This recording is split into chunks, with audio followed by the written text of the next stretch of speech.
Hey guys, Matt with TopHap here. Today we're talking about comparing separate areas. A lot of times when people are considering buying a home, they aren't just looking at one particular area. They might be looking at 2 or even 3 or 4 areas. And the difficulty people run into is comparing the areas in general, not just specific properties. But TopHap has an amazing feature that allows you to compare specific areas on a variety of metrics. Check it out.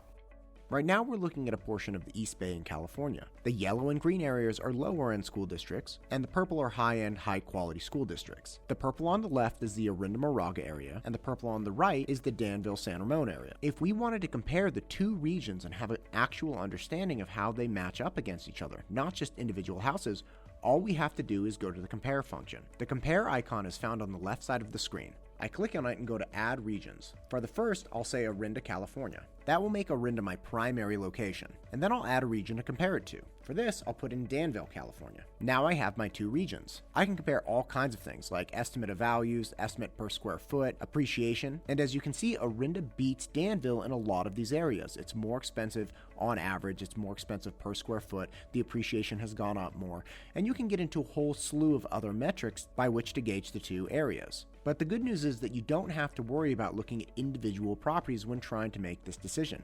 You can look at the area of a whole and just compare them side by side with this.